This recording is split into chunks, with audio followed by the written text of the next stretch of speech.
Eastern Wisdom and Modern Life with Alan W. Watts. Produced by KQED San Francisco for the Educational Television and Radio Center.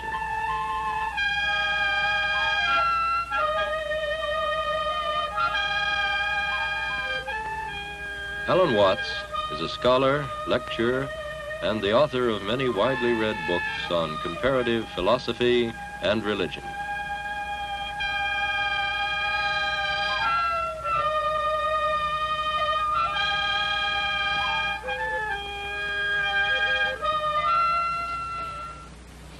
This is not the figure of a strange pagan god. It is the figure of a man, an awakened man, a Buddha. And I expect you may have wondered why almost all figures of Buddha or of many other Eastern sages that you see are seated like this.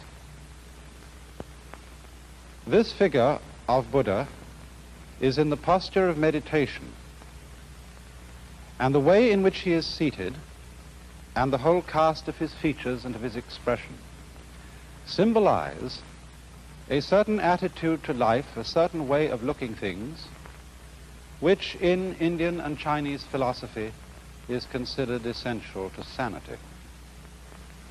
Perhaps I can give you some idea of the meaning of this attitude by demonstrating it with a Chinese character, a word which represents this whole attitude to life.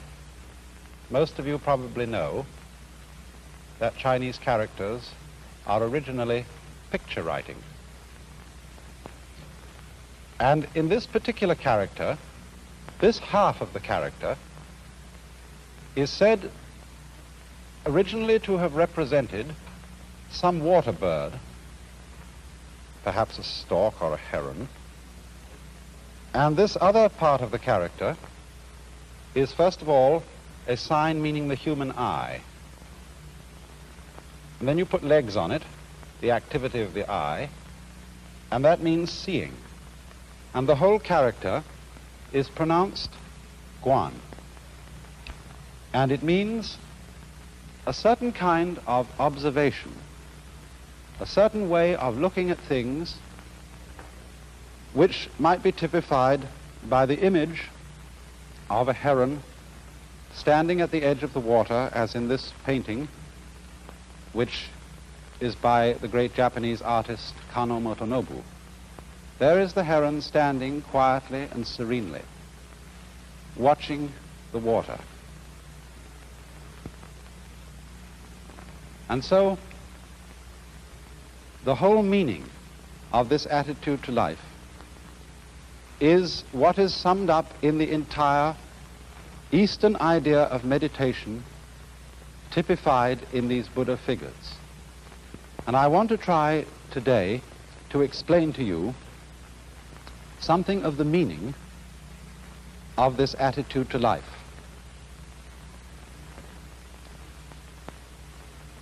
For fundamentally, meditation is not so much an exercise as it is a certain way of using one's mind or one's consciousness. Because normally, most human beings, when they use their eyes or their ears, are constantly and chronically straining to see and to hear. And when you come to think of it, that's very odd, because our eyes don't work by effort. They don't have to go out and get the light.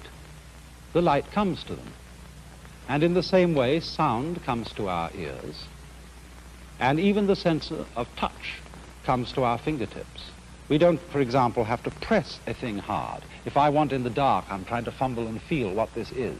I don't have to press very hard to feel it, because the sensation simply of the hard object comes to the nerve ends in my skin. And so it's strange, isn't it, that we have acquired the habit of a constant and chronic effort to see clearly and to hear clearly. I think part of it comes from school.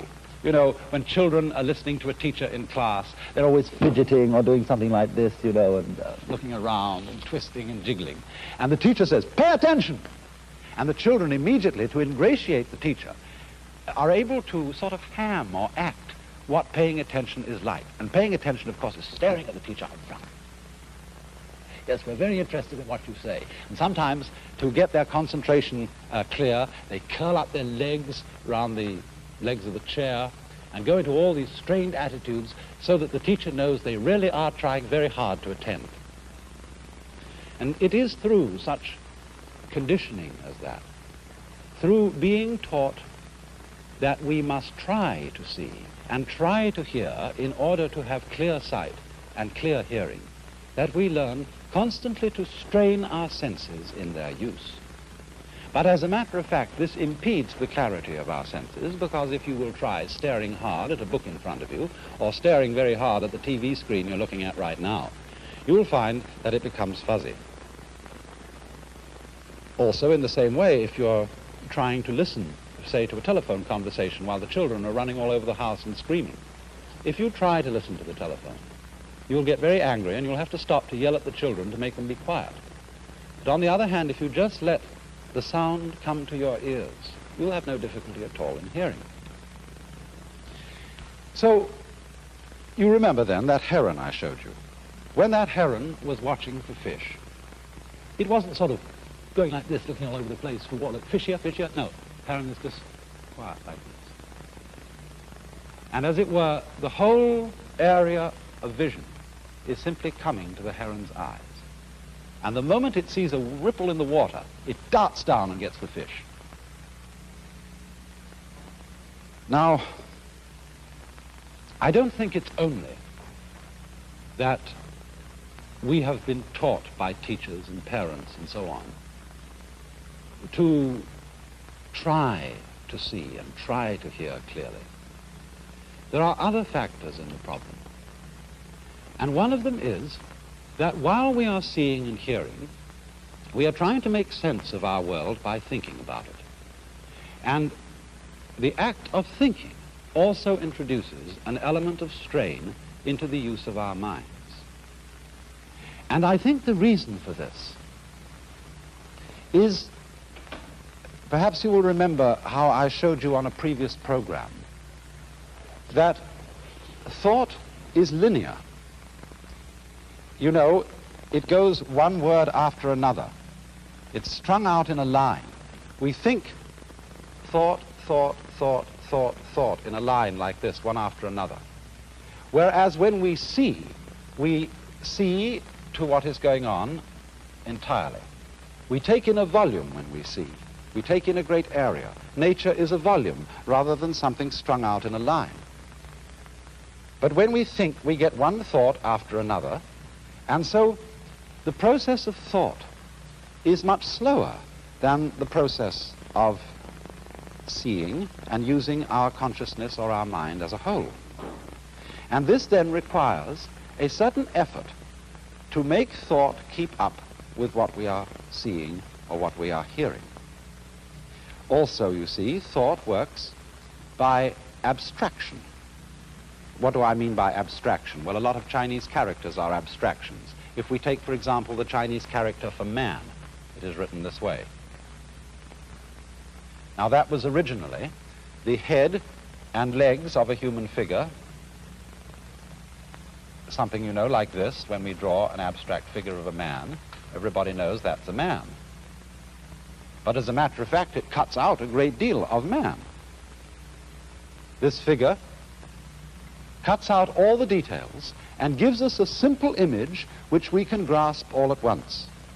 And we have to do that in order to think, so that we can use a series of very simple images or grasps of the world, and these are abstractions.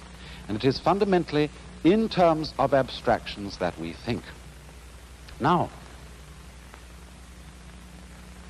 thought, as I said, is slower because it goes in a line, thought after thought.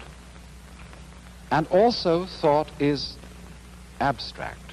That is to say, it lacks the full living quality of real life, just as this figure here is just a sort of skeleton, ball on top of sticks, and therefore it lacks the vitality, the aliveness of a real man. Now, the more we tend to live in a world of thought, the more we tend to live in an abstract world that is removed from and has a gap between it and the real world of nature. And as a result of this, we tend to live in a world that is in some ways unsatisfying, lacking in vitality and life. And also, people tend to think all the time. This becomes, for every civilized community, every civilized person, a sort of habit, which is like constantly talking to yourself. Now, of course, when you meet me here on the TV screen, I'm always talking, or almost always. But I assure you, I'm not always talking. I'm often silent, because after all, we have to be silent some of the time, don't we, in order to hear what other people have to say, and therefore to have something to talk about. In just the same way, our minds have to be silent some of the time if we are really to have anything to think about except thoughts. You know, there is a popular proverb which says that talking to yourself is the first sign of madness. And there's some truth in this, because constant thinking, as distinct from simply experiencing through our senses, constant thinking about our experiences, coding our experiences into words, into signs, into the symbols of thought, is a buzz that goes on day in and day out inside our heads except when we're sleeping.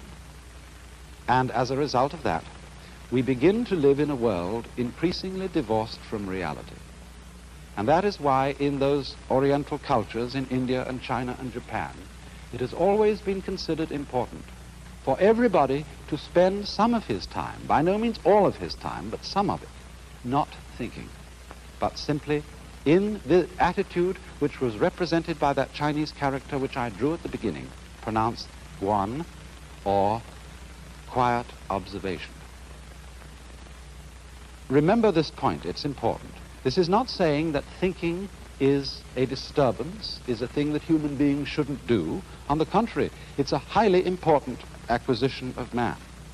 But thinking is of no real value to us unless we also can practice non-thinking, unless we can have our minds silent and make immediate contact with the real world as distinct from the world of pure abstraction. And so this leads to a very common practice in Asia, among Hindus, among Buddhists, among Taoists, called meditation. And I want to try and show you something about it. By sitting in the posture of meditation, which is commonly used, and is done approximately like this. One sits upon a firm cushion. Usually, a big city telephone directory is about the right thickness. And ordinarily, among Oriental peoples, they sit in what is called lotus posture, or half lotus posture, as I'm sitting now, which means that the right foot is lifted up onto the left thigh. You will find, of course, that that's an extraordinarily uncomfortable position if you're not used to it. But one of the reasons for sitting that way is that it locks your legs together so that you don't easily fall over if you should go to sleep. And also that this position gives you a sense of being very, very firmly rooted to the ground. And then the hands are laid like this. And one then turns attention to letting oneself breathe. You don't do a breathing exercises, taking deep inhalations and exhalations. You simply let your breath come as it wants to, but you, if anything, let the out-breath, you know, the breath that goes with a sigh of relief, you let that be the emphasized breath rather than the in-breath. You don't close your eyes, you usually drop them a little on the floor in front of you. Because the object is not to cut out all the things that you might be experiencing through your eyes and through your ears, through your nose and your nerve ends on the skin. The object is simply to let one's mind alone, to experience, but not to try to catch hold of one's experience in thoughts. Simply to think. No, I wouldn't say think. That's a word we use very ambiguously. When I use the word think, I mean talk to yourself, or bring a lot of images before your mind which have nothing to do with what's right in front of you. So the function of this exercise, this posture, is to let the whole world come to you without interfering with it in any way, just sitting like that. You may say, oh, that's a great waste of time. There are all sorts of interesting things in life to do. Why just spend some hours sitting? And the reason, though, as I tried to explain, is that it is through this that one comes to have a contact no longer with a world of abstractions, no longer with a world of thought, but with the world that actually is. Now, as you do this, you begin to notice a rather curious change in your general feeling of life. You notice that there ceases to be what I would call an interruption or an interval between your experience and yourself. You see, in our ordinary way of using our minds, the chronic sense of strain, the chronic attempt to think about and make sense of what we are feeling, is what we call our ego. If you say, I experience my own existence, I am aware constantly of a knower behind and receiving all that is known, then you get this chronic sensation of there being an I, a self, who has all these experiences, and that I or self is what we call the ego. And this chronic sense of strain is our, you might call it our psychological blocking against our experience. The thing that seems to divide us from an external world, from the whole universe. But when in this way the interval begins to diminish, we begin to experience our world as ourselves. There is no interval, there is no interruption between the knower and the known. Just as when we are completely absorbed listening to music or dancing to music, we are not aware of our separation from it. We go right with it. And so in the same way, when the mind responds instantly to what the senses bring, it seems almost as if the mind and what it experiences were one and the same. Now, in a way, of course, this is actually true. We can understand this theoretically, but we don't ordinarily really feel it. For example, you know the old saying, if a tree falls in a forest with nobody listening to it, will there be any noise? Perhaps you know the limericks in which this problem is posed. There was a young man who said, God, I find it exceedingly odd that a tree, as a tree, simply ceases to be when there's no one around in the quad. And the answer was, young man, your astonishment's odd. I'm always around in the quad, so the tree, as a tree, never ceases to be since observed by yours faithfully, God. But this is a great philosophical puzzle for the Western world. Does what we know depend on there being a knower? Now, in a way, obviously, it does. Because when a tree falls in the forest, it certainly makes vibrations in the air. But those vibrations in the air do not become noise unless they vibrate an eardrum. So in the same way, the light from the sun does not become light unless it falls on an eye. an eyeball. And two, we could say the external world is full of hard things. But nothing is hard except in relation to the soft surface of the human skin. Nothing is heavy except in relation to human muscles. So if there is not a human organism, the world does not appear to us at all as having any of the characteristics which we attach to an external world. In other words, we could say, the sun is light, but only because of eyes. Rocks are hard, but only because of soft fingers. Falling rocks are noisy, but only because of sensitive human ears.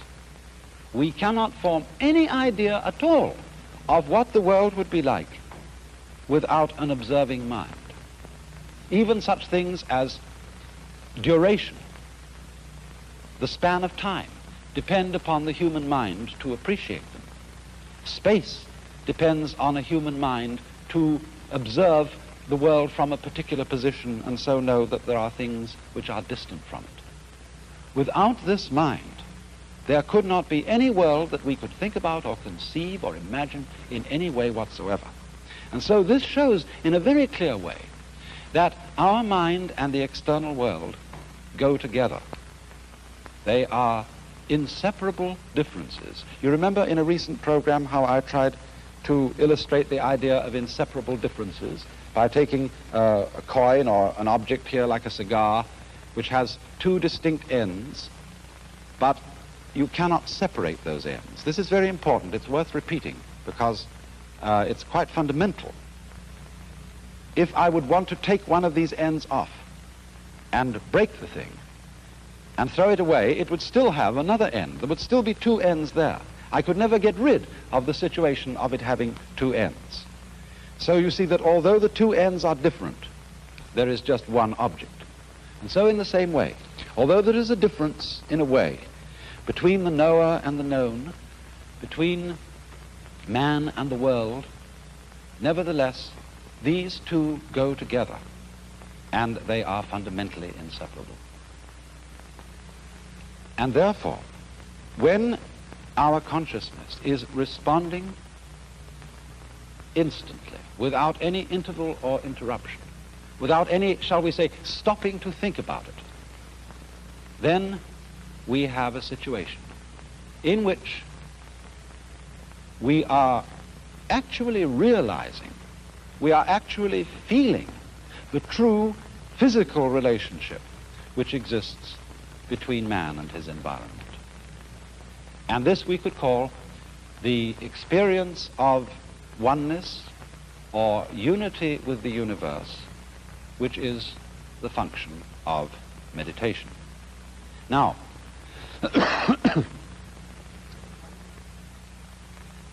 I think it's not difficult to see some very obvious values in this. Because, well, if we live entirely in a world of thought, all the things that we pursue in life tend in a way to become arid and unsatisfactory because we are living in an abstract world. In other words, nobody in his senses is going to eat a menu instead of dinner. Nobody in his senses is going to try and get a satisfactory diet off dollar bills. And yet, you see, dollar bills and menus stand in the same relation, on the one hand to wealth, on the other hand to dinner, the same relation in which thought stands to reality. They represent it. They symbolize reality, but they are in no sense substitutions for it. Yes, you can do a great deal of things if you have a lot of dollar bills, but unless you exchange those dollar bills into real concrete worth, they are of no value to you. And so in the same way, if we try to live in the world of pure thought, we begin to feel a strange, unsatisfactory quality to the world. And this living in pure thought is not something that is only done by, professors and intellectuals and thinking people. Perfectly ordinary people often live in the world of pure thought. As, for example, when we pursue certain goals in life, when we say, I want to be successful, I want to be happy, these are really abstractions. Because supposing you become enormously wealthy and you're able to afford 3 cars and 6 houses, you can't drive in 3 cars at once. You can't live in 6 houses at once. You have a symbol, which we call prestige, of your status. But that is an abstract symbol. You can't eat prestige. You can't eat success. And so, to overcome that kind of beguilement by the fantasies of thought, not thinking is an important adjunct to thought. To be able, every so often, to cease the hubbub going on inside one's head and to let talking to oneself stop and come to stillness. You needn't, of course, sit in the meditation posture like this to do it. This is simply the way it's done by Buddhists and Hindus. You can walk, you can sit in the ordinary way, you can lie in the bathtub and do it. You can lie on your back in bed before you get up in the morning and do it. Just let your mind alone and stop trying to make sense of the world so that there is really something to think about other than thought itself. It's like if we wrote books about nothing but books. This is, I'm afraid, what a great deal of scholarship is. Books about books about books. And so in this way, through meditation, we come to that kind of profound peace which is exhibited in the faces of the Buddhas. I remember particularly some words by Lafcadio Hearn, in which he gives a marvelous description of the whole attitude which these faces represent. Each eidolon shaped by human faith remains the shell of a truth eternally divine, and even the shell itself may hold a ghostly power. The soft serenity, the passionless tenderness of these Buddha faces might yet give peace of soul to a West weary of creeds transformed into conventions, eager for the coming of another teacher to proclaim, I have the same feeling for the high as for the low, for the moral as for the immoral, for the depraved as for the virtuous, for those holding sectarian views and false opinions, as for those whose beliefs are good and true.